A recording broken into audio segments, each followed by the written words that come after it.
L'info écho avec Capital. L'info pratique, Capital, ça y est, ce mardi, les députés ont adopté en première lecture le projet de budget pour 2020.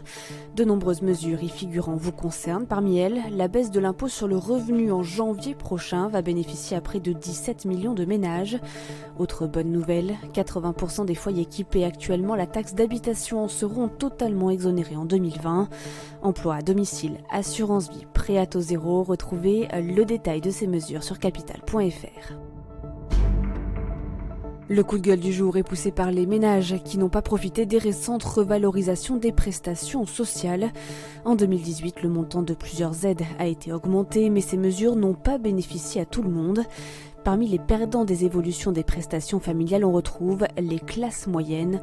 Ces dernières ont été notamment touchées par l'abaissement des plafonds de ressources considérés pour la prestation d'accueil du jeune enfant.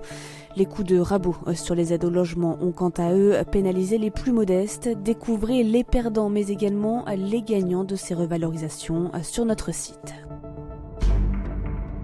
Le chiffre du jour, 82, c'est le nombre d'établissements pour les personnes âgées ayant reçu une note de 10 sur 10 dans un récent palmarès sur les maisons de retraite.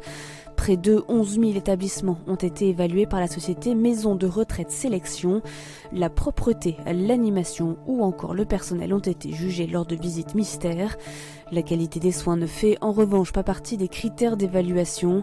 Le titre de meilleur EHPAD a été décerné à la résidence Castel-Voltaire située en région parisienne. Dans le Rhône, la villa Beau Soleil Saint-Cyr a été désignée meilleure résidence service senior.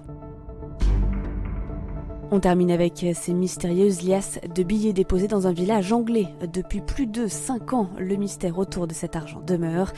Des liasses de billets de banque de 20 livres, l'équivalent de 23 €, sont régulièrement déposées à Blackhall Colliery. Depuis 2014, les habitants de la commune ont retrouvé ces mystérieux cadeaux à 13 reprises. La plupart des liasses totalisent un montant de 2000 livres, soit environ 2300 €. La trouvaille la plus récente a eu lieu ce lundi 18 novembre. Elle était la 4e de l'année. On vous dit tout sur cette affaire sur capital.fr. C'était l'info écho avec Capital.